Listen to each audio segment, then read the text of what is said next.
Okay, next start करते हैं हम।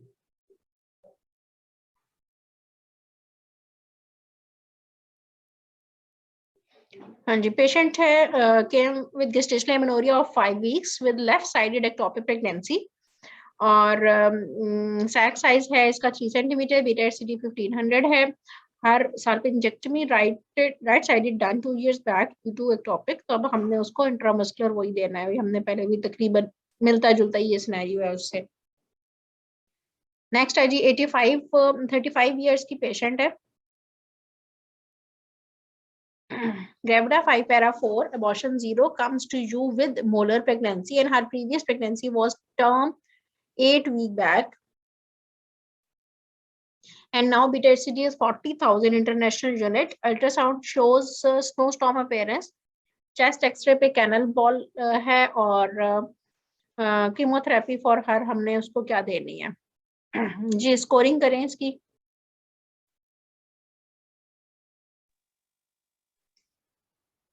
35 ईयर पे 0 मिलेगा इसको।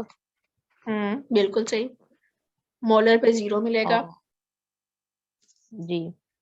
8 वीक्स बैक पे भी 0 मिलेगा। टर्म प्रेगनेंसी पे क्या मिलेगा? टर्म प्रेगनेंसी पे 2। टर्म प्रेगनेंसी पे 2 मिलेगा, ठीक है। लेकिन और अभी मैम ये मोलार प्रेगनेंसी के साथ आई है ना? अच्छा, प्रीवियसली जो है ना 8 वीक बैक वो टर्म प्रेगनेंसी पे थी, ठीक।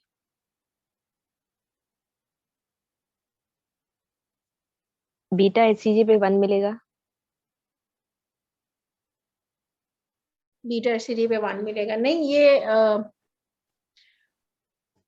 हाँ, इसकी मोलर प्रेगनेंसी के साथ है, comes to you with molar pregnancy और previous pregnancy was term at 8 weeks. ये थोड़ा सा गलत नहीं हो जाता?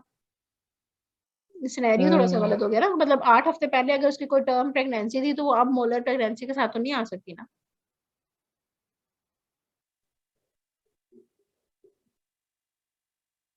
8 हफ्ते पहले उसकी हुई है और ये इसका मतलब है कि ये मोलर वाला इसमें नहीं होगा, प्रीवियस प्रेगनेंसी के साथ सिर्फ इसको करें।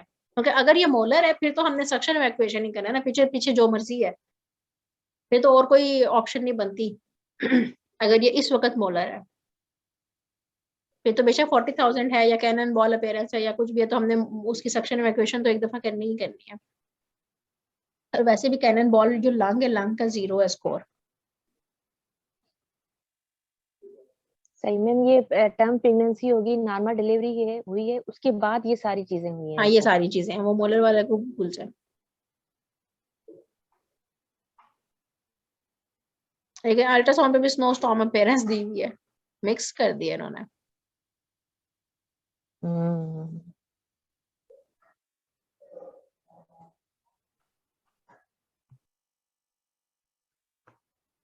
या फिर एक दफा एवोकेशन हुई होगी इस सिनेरियो में, ये भी अगर डाल दें तो फिर बनती है चीज। 8 हफ्ते के साथ 2 महीने के अंदर वो क्या आ सकती है इस सिनेरियो? 8 हफ्ते के बाद तो मतलब अगर उसने रिज्यूम भी कर लिया तब भी नहीं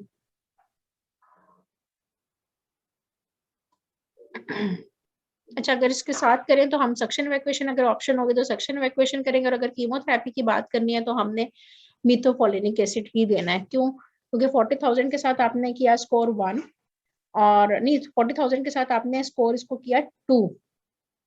40,000 का 2 स्कोर है, टर्म प्रेगनेंसी का 2 स्कोर है, तो 4 स्कोर बन जाता है। यहाँ पर लंग का 0 स्कोर है तो ये सिंगल एजेंट कीमोथेरेपी बनेगी, ठीक है। तो दोनों चीजों का ध्यान में रख लें।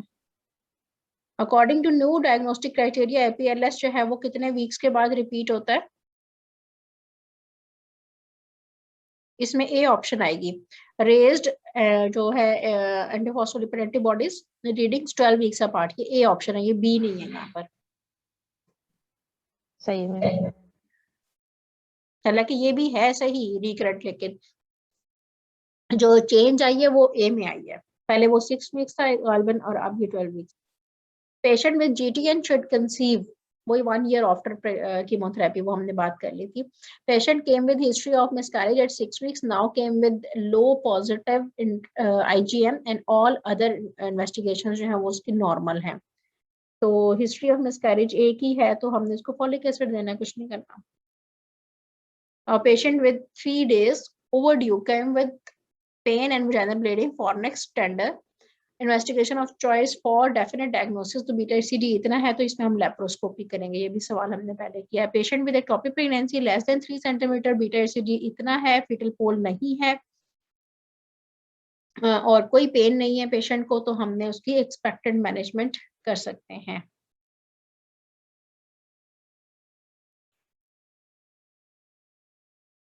एक्सपेक्टेड मैनेजमेंट के अंदर मैंने आपको क्या बताया था क्राइटेरिया?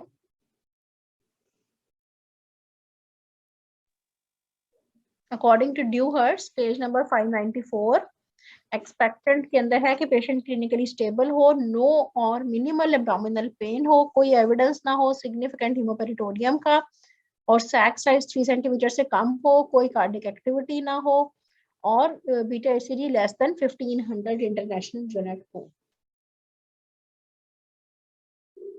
ठीक है. 91 है कि जी 10 वीक्स पे प्रेग्नेंट पेशेंट है, comes with slight PV bleeding, BP जो है वो उसका 160/100 है, प्रोटीन यूरिया 2+ है, यूट्रस 16 वीक साइज है, तो सिंपल मोलार प्रेगनेंसी है. 8 वीक प्रेगनेंसी है, moderate PV bleeding, suction evacuation हमने पहले भी कर लिया है. Treatment of choice first trimester miscarriage these days क्या है? फर्स्ट ट्राइमेस्टर मिसकैरेजेस के अंदर हम लोग मीसोप्रोस्टोल टैबलेट्स देते हैं या एमवीए करते हैं. नाउअडेज जो है वो एमवी है, मिसोप्रोस्टोल नहीं है. नाउअडेज के लिए आपने एमवीए चूज करना है. 26 years taking treatment for assisted reproductive and reproduction and comes to emergency room with abdominal pain. There is right adnexal tenderness and beta HCG positive है, नो इंट्रायूट्राइन प्रेगनेंसी, तो फिर सीधी बात है कि ये इसको एक्टोपिक प्रेगनेंसी हो गई है. या OHSS भी हो सकता है, लेकिन हमने OHSS क्यों नहीं लिया इसमें?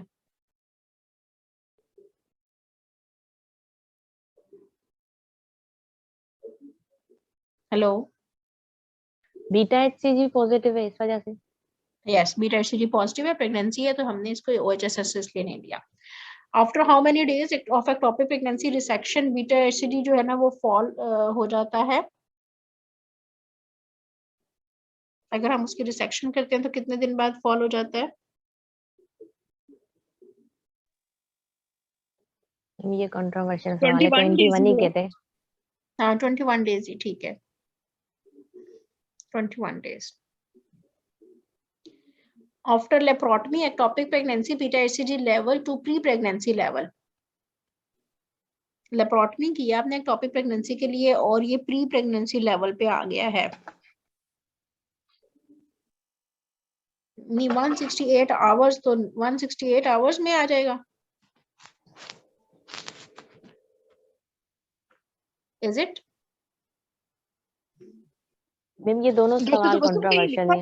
इसका कोई रेफरेंस तो नहीं है.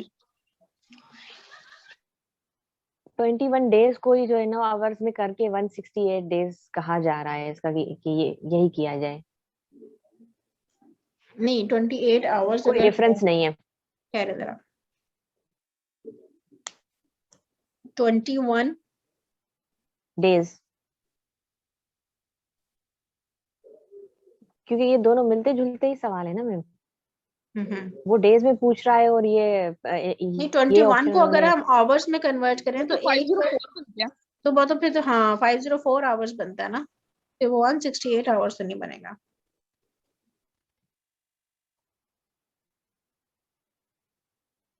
हाँ 7 डेज अगर बनते हैं ना, 7 डेज 168 आवर्स बनते हैं.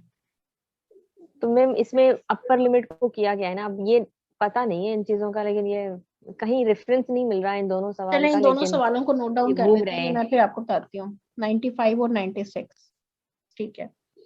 Common cause of recurrent miscarriage APLA.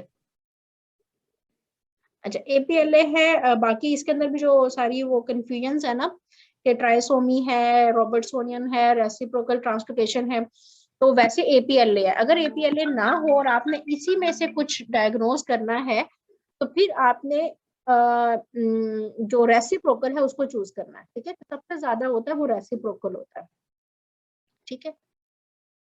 अगर उसमें से चूज करना पड़े, अगर एपीएलए की ऑप्शन है तो एपीएलए को चूज करें। Investigation of choice and gold standard for ectopic pregnancy is laparoscopy, ये हमने कर लिया। नहीं, एक मिनट, ये फॉर एक्टोपिक प्रेगनेंसी है, इसके लिए अब आपने, अच्छा ये गोल्ड स्टैंडर्ड के लिए आप लेप्रोस्कोपी कर सकते हैं, अदरवाइज वैसे टीवीएस आजकल सफिशिएंट है फॉर डायग्नोसिस के लिए, लेकिन गोल्ड स्टैंडर्ड की वजह से हम इसको फिर भी लेप्रोस्कोपी को कहीं ना कहीं जगह दे देते हैं। After recurrent first trimester miscarriages investigation recommended क्या है, और सबसे पहले तो आप एपीएलएस वर्कअप जो सबसे मोस्ट इंपॉर्टेंट वर्कअप है। Patient with 4 miscarriages in first trimester what should be the next step, तो वो क्या होना चाहिए, टीवीएस पोस्ट ट्राइमेस्टर अगर आई है, patient with 4 miscarriages in first trimester what should be the next step, parental karyotyping करें या हम उसका स्टेरॉइड्स गिवन इफ एपीएलएस पॉजिटिव। अच्छा ये जो टीवीएस की ऑप्शन आती है ना नेक्स्ट स्टेप, इसके लिए तो हम एपीएलएस का वैसे तो वर्कअप करवाएंगे अगर वो प्रेग्नेंट नहीं है तो, ठीक है। फर्स्ट ट्राइमेस्टर में ऐसा टीवीएस का इतना रोल नहीं आता कि हम उसके कोई यूट्राइन एनॉमलीज तो नहीं देखना चाह रहे, यूट्राइन एनॉमलीज ज्यादातर सेकंड ट्राइमेस्टर में करेंगे। तो यहाँ पर अगर तो सिर्फ मिसकैरेजेस की बात हो तो फिर हमने करवाना है एपीएलएस का वर्कअप फर्स्ट ट्राइमेस्टर के लिए, और अगर अब पेशेंट प्रेगनेंसी के साथ आई है तो हमारा नेक्स्ट स्टेप क्या होगा कि हम उसका टीवीएस करेंगे, अब उसकी वायबिलिटी क्या है देखने के लिए, ठीक है।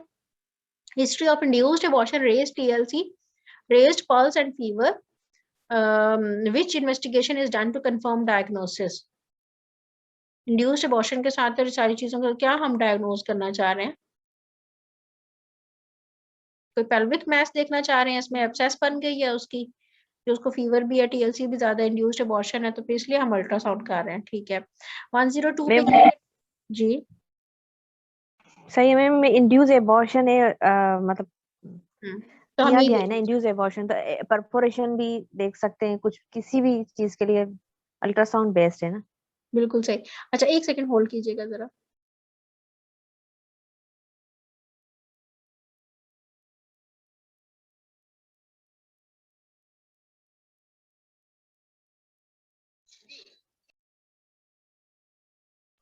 डॉक्टर सायरा, आप डॉक्टर सदफ की फ्रेंड हैं?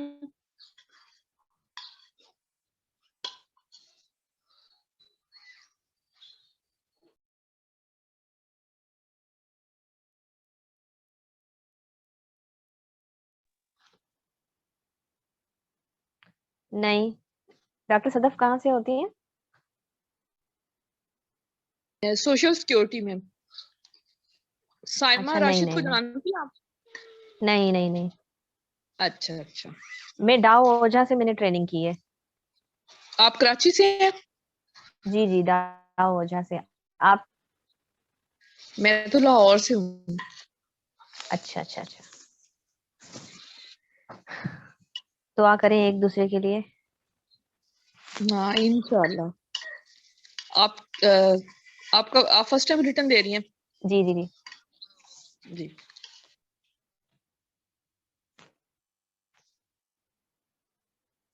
जी अच्छा, on transabdominal ultrasound intrauterine pregnancy visualized when beta HCG is, ये है ट्रांस एब्डोमिनल, तो एब्डोमिनल के ऊपर 6500 के ऊपर हमें नजर आ जाती है, ठीक है। और जो टीवीएस है उसके ऊपर कितने पे नजर आती है,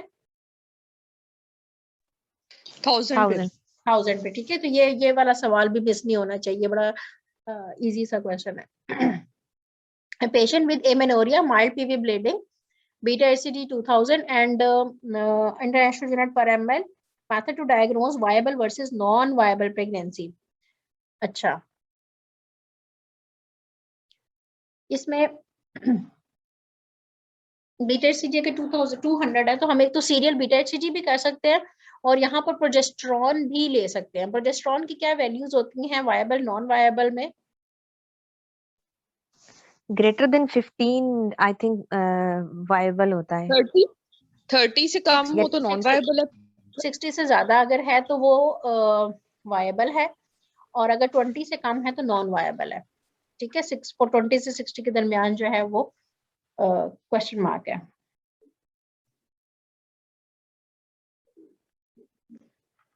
ठीक है।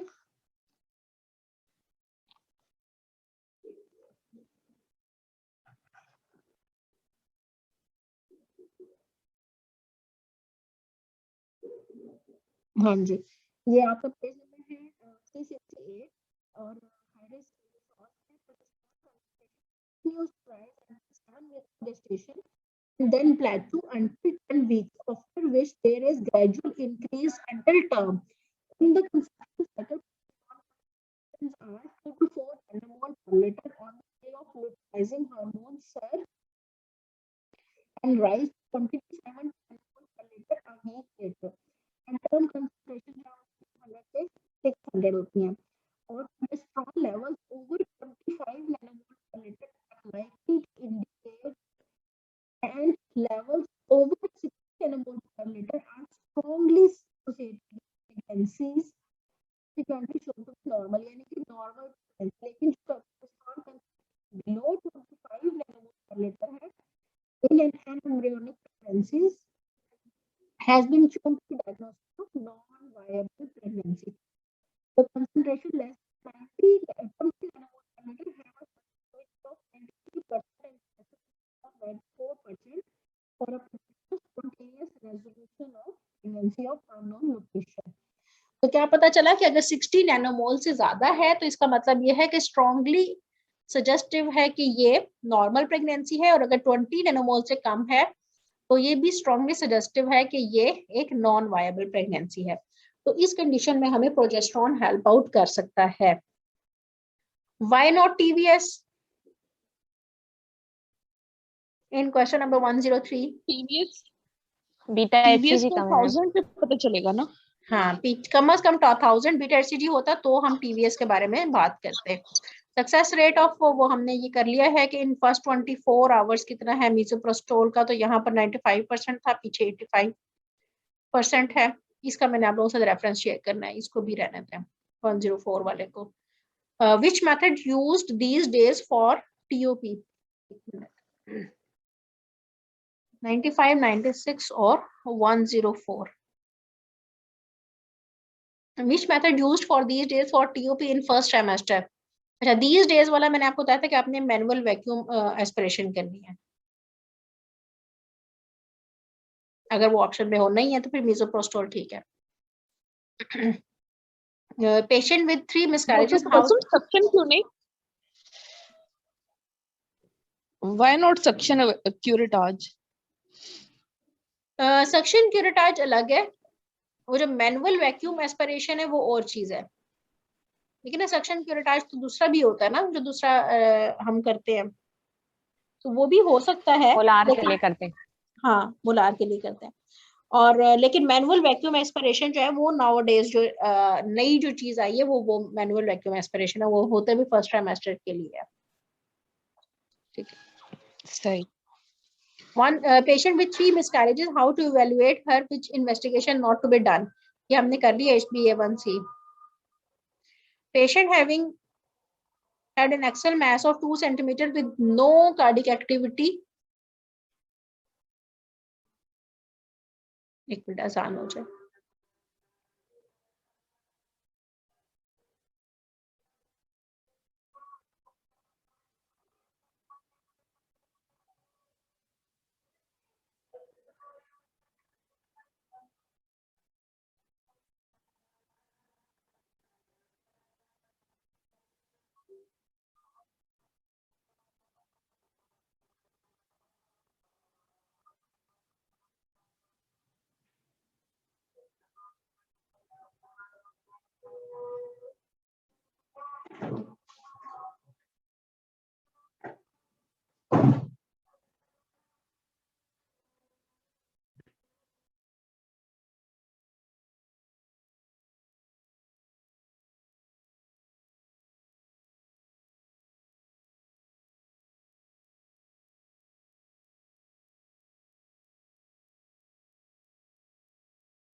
जी।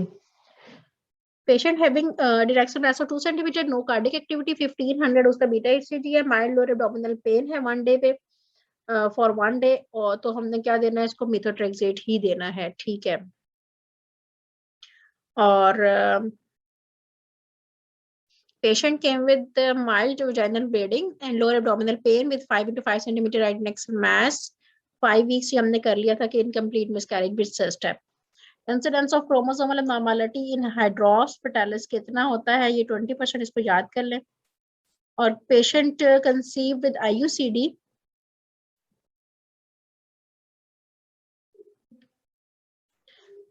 what is the most risk क्या है spontaneous miscarriage का? Patients came with continuous bleeding for 1 year after evacuation of molar pregnancy. Choriocarcinoma was diagnosed on sample. She is 35 years old. PSAT 15,000 15,000 तो नहीं होगा, ये 150,000 होगा, यानी कि 1.5 लाख। What to give, तो हमने ईमा को देनी है उसको, ये पहले कर लिया हमने। Patient came with ultrasound at 10 weeks with missed abortion and what will you do, तो हमने इसमें क्या किया था, हमने इसमें expectant की थी। यहाँ पर सक्शन इवैक्यूएशन इसलिए लिखा हुआ है कि यहाँ पर और कोई ऑप्शन नहीं है, लेकिन हमने इसको वो देना है, एक्सपेक्टेंट करना है, फर्स्ट ऑप्शन वो होगी हमारी।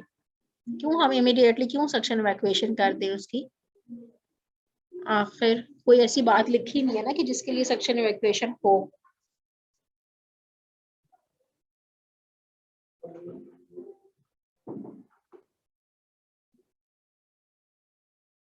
Okay. Patient with incomplete miscarriage at 9 weeks, she was gravida 4 para 0 abortion 3, तो what will you do, ये हमने पहले किया कि हमने cytogenetic analysis करनी है। Lady had IUCD placed 6 months ago, now have 2 months of amenorrhea, तो जनाब उसके अंदर ये सबसे ज्यादा रेस्ट जो है वो spontaneous miscarriage का है। Evacuation done after molar pregnancy, in which case we start single agent chemotherapy, तो वो कौन सा केस होगा, rising HCG का। अच्छा, patient is having 9 weeks intercurrent pregnancy, on scan gestational sac of 20 mm with no fetal parts and fetal cardiac activity positive, तो what to do, positive तो नहीं नेगेटिव होगी, तो आपने इसका रिपीट स्कैन करना है, ठीक है। कोई फिटल पोल नहीं है ना उसमें, जब पोल ही नहीं है तो फिर कार्डिक एक्टिविटी की क्या बात है। Para 4 abortion 0 had spontaneous miscarriage 5 months ago. Now since then had on and off PV bleeding, had evacuation, कि वही hypoechoic लिया ना, तो इसमें RPOCs होगा। Patient with 6 weeks amenorrhea with severe abdominal pain on and off, beta HCG, gestational sac 2 centimeter, unruptured ectopic pregnancy, तो treatment हमने क्या करनी है, on and off पेन है, severe abdominal है। स्वीयर एब्डोमिनल पेन जब होती है जहां पर भी, तो वहां पर हमने उसकी सर्जिकल ऑप्शन ही लेनी है। हालांकि सैक भी इसका 2 सेंटीमीटर से कम है, बीटा एचसीजी की वैल्यू नहीं लिखी, लेकिन यकीनन वो भी कम ही होगी, लेकिन हमने इसकी लैप्रोस्कोपी इसलिए कर रहे हैं क्योंकि ये वाइटली स्टेबल है, और सल्फेंजेक्टमी इसलिए कर रहे हैं क्योंकि इसको सीवियर पेन है। Primary gravida molar pregnancy had evacuation 6 weeks back, 6 weeks back, so beta HCG कितना 7500 for 3 weeks presents with PV bleeding। तो सीधी बात है कि अब ये कौन सा फॉर्मूला बन गया, 3 वाला फॉर्मूला,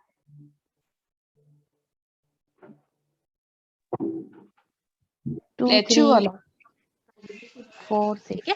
तो प्लेचू है 3 वाला, तो हमने इसलिए इसको करना है 2 राइजिंग 3 प्लेचू 4 वीक्स के बाद 20,000 से कम 20,000 हो अगर बीटा एचसीजी, या फिर 6 मंथ्स के बाद बीटा एचसीजी नॉर्मलाइज ना हो। मोलर प्रेगनेंसी का क्वेश्चन है जी, it was molar with the workup showing no signs of malignancy, which of the following includes further management, suction evacuation, monitor beta hcg weekly, ठीक है। और 122 में क्या है जी, 5 वीक्स है, ड्यू ऑफ एंड ऑन है, स्पॉटिंग है, यूपीटी पॉजिटिव है, 90-60 है तो लेप्रोटमी करें, सल्फेंजेक्टमी करें, हेटेरोट्रोपिक प्रेगनेंसी है, कार्डियक वाल्व डिजीज है, वारफरिन पे है पेशेंट, तो हम लेप्रोस्कोपिक रिसेक्शन नहीं करेंगे, हम उसको अल्ट्रासाउंड गाइडेड केसीएल देंगे उसको, ए ऑप्शन।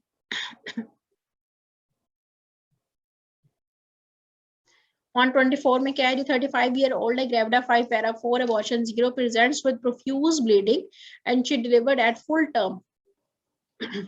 ये वही सवाल है, मिक्स हो गया, मिक्स वाला डिस्कशन हो चुकी है इस पे। डायग्नोस्टिक क्राइटेरिया क्या है जी रीसेंट, वो यही है जो लैब्स का क्राइटेरिया जो 12 वीक्स अपार्ट, ठीक है। अल्ट्रासाउंड शो कंप्लीट मोल, मोस्ट अप्रोप्रिएट रिगार्डिंग कंप्लीट मोल क्या है कि जीनोटाइप उसकी 46XX होती है। और patient with 2 second trimester miscarriages, abortions were quick associated with painless expulsion, तो ये वही सवाल है जी स्टेनोसल्पिंजोग्राफी जिसमें हमने सर्वाइकल इनकॉम्पिटेंस का सवाल किया था। अ patient with 2 miscarriages and now thromboembolism, तो वो कह सकता है इसको APLS हो सकता है। A patient with transient stroke last year, then DVT and treated with anticoagulant, और अब miscarriage है उसको APLS, ठीक है। Scenario of threatened abortion treatment क्या है, os close है, PV bleeding, fetal cardiac activity positive है, तो रेस्ट और कंजर्वेटिव ऑप्शन होगी इसमें, ठीक है। अच्छा जी, 5 वीक्स पे है, amenorrhoea now bleeding with clots, हम उसकी पीवी करके देख लेंगे कि इनकम्प्लीट मिसकैरेज तो नहीं है। Patient has 5 weeks amenorrhoea now bleed with clots, यानी हो गया।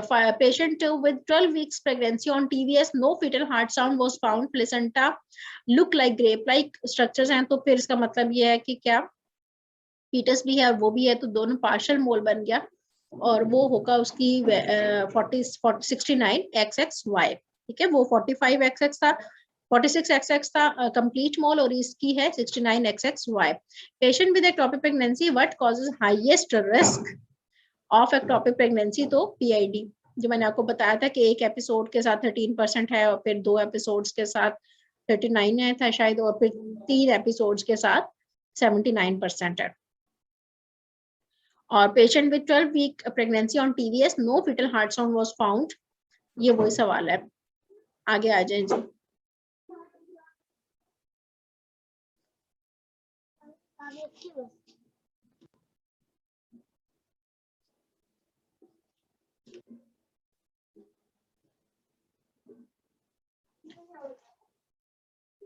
Patient with 12 weeks pregnancy on TVS, no fetal heart sound was found, ये हमने कर लिया है। अच्छा 135 है कि जी abdominal pregnancy treatment at 14 weeks, fetus attached with the omentum, ये abdominal pregnancy है, ठीक है। remove fetus, leave placenta and omentum, या फिर remove omentum, remove fetus with placenta and call consultant। Consultant को तो खैर आपने कॉल करनी ही है, ठीक है। तो डिपेंड करता है कि इनिशियल स्टेप पूछा हुआ है या मैनेजमेंट वो कह रहे हैं।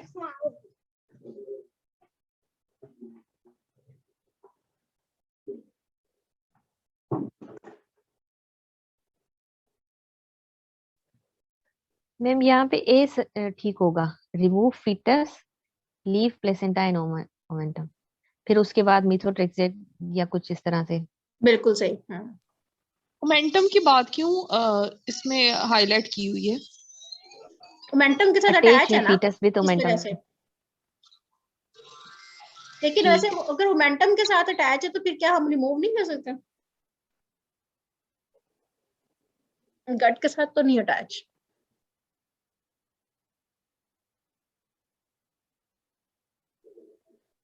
लेकिन ऑप्शन में इस तरह की कोई चीज है नहीं, remove fetus and placenta, remove foetus, leave placenta and omentum.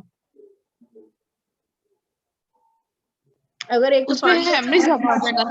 हाँ, अगर हम प्लेसेंटा रिमूव करेंगे क्योंकि वो एडहेरेंट है, तो उसमें हेमरेज ज्यादा हो जाएगा ना।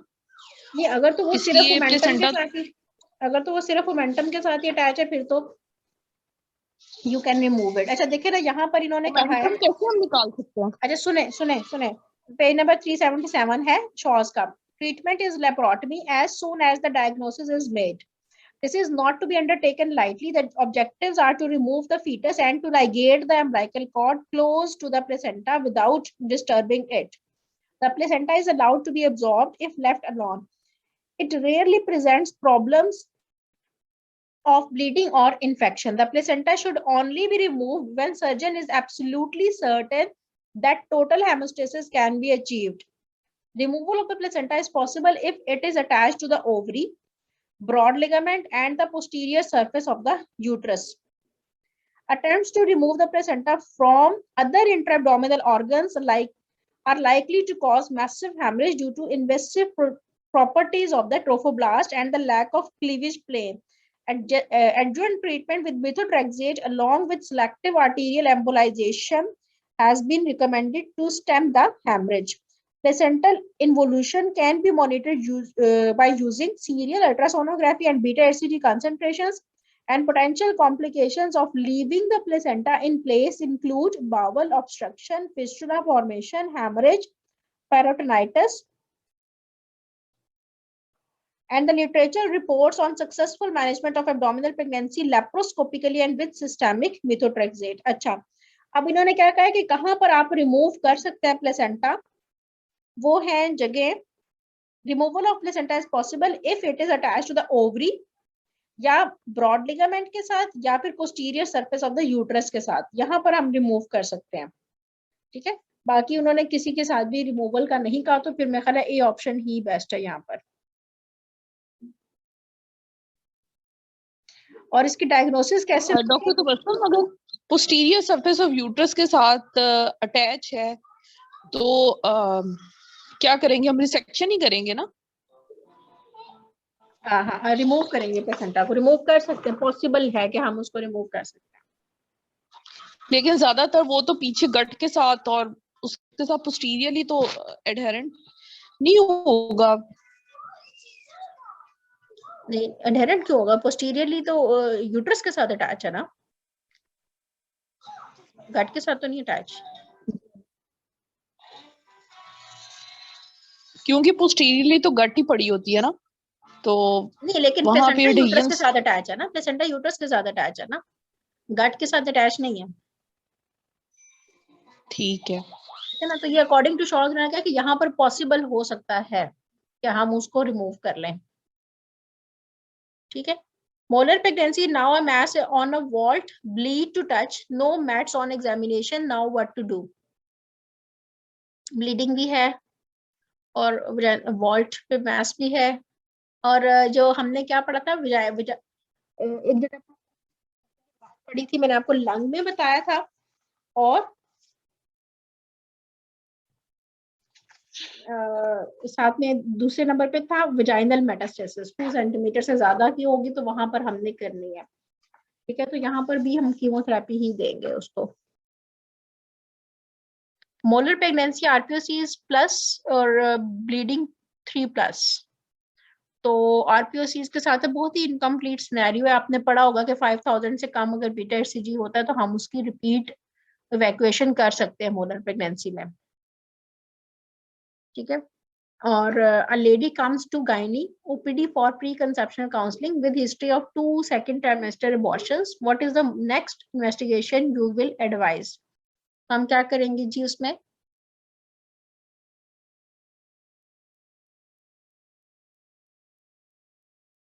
हिस्टेरोस्कोपी, हिस्टेरोस्कोपी करेंगे या पहले टीवीएस कर लें?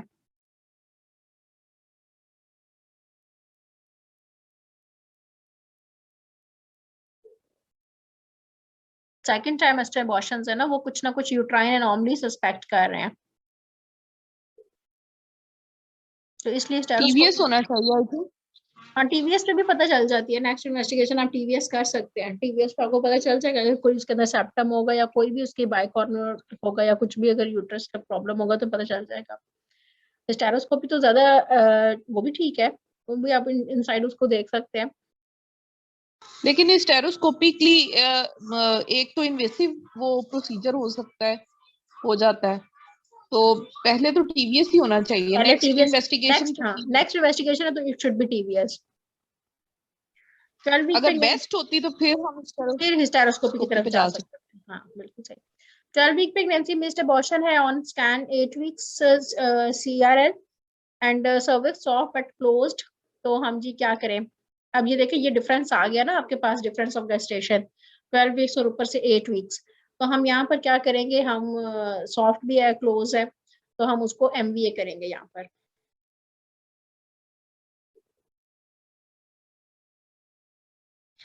ओके जी, थर्ड पोस्टनेटल डे है, patient presented with ER with temperature 102, pulse है उसकी 126, रेस्पिरेटरी रेट ज्यादा है, स्कैन पे आरपीएस चीज है। इमीडिएट क्या करें जी, पेशेंट क्योंकि शॉक में जा रहा है, सेप्टिक शॉक में है, तो सबसे पहले हम उसको ऑक्सीजन देंगे, उसका एबीसी मेंटेन करेंगे। A patient with history of recurrent first trimester miscarriage, what test you perform to reach diagnosis.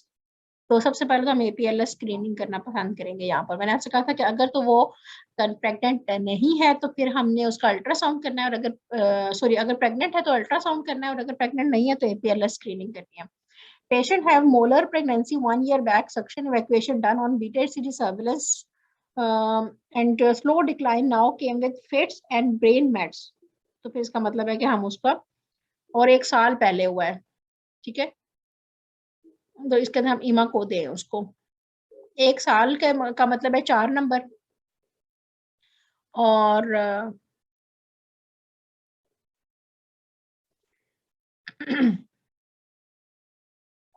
और ब्रेन मैट्स का मतलब है 4 number. Molar pregnancy 0, beta HCG की वैल्यू नहीं दी। अच्छा 1 year बैक तो हमारे पास हो जाता है 1 year बैक हो जाता है 2 मार्क्स, 13 मंथ्स के ऊपर 4 मार्क्स हैं। 1 year का मतलब है कि 12 मंथ्स, तो 12 मंथ्स का मतलब है 2 मार्क्स, 2 मार्क्स और 4 6 मार्क्स हो गए, तो बीटा एचसीजी भी कोई ना कोई नंबर होंगे, तो इमा को बनेगी इसकी। A patient came with PV bleeding after 7 months of molar pregnancy, patient having rising beta HCG despite of previous falling pattern, now what should be done। तो जी 7 months हो गए उसको ऑफ मोलर प्रेगनेंसी, और अब उसकी अभी तक ज्यादा, हमने क्या कहा था कि 6 महीने के बाद भी अगर वो नॉर्मलाइज नहीं हुआ तो इंडिकेशन फॉर कीमोथेरेपी है ये। Percentage of incomplete evacuation after MVA is 3%, इसको भी याद कर लें। और patient with ectopic pregnancy, injection methotrexate given, came with complaint of lower abdominal pain, on clinic examination vitals normal है, कोई tenderness नहीं है, guarding नहीं है, बीटा एचसीजी रिड्यूस हो चुका है, तो इसका मतलब है कि ये methotrexate की वजह से पेन है उसको। और पैरा 0 एबॉर्शन 3 है, पेशेंट 3 मिसकैरेजेस हैं, ओबेसिटी है, लिथार्जी है, कोल्ड इंटॉलरेंस है, हिर्सुटिज्म है, come for work for the secondary subfertility, तो हम उसका थायराइड प्रोफाइल करा लेते हैं। Patient after 8 weeks of evacuation of molar pregnancy, beta HCG 41, 4 international unit है, from now minimum duration of contraception required 6 months, ठीक है। हमने क्या पढ़ा था कि अगर वो 8 weeks के अंदर अंदर हो जाता है, सॉरी फ्रॉम नाउ इसको 4 months होना चाहिए।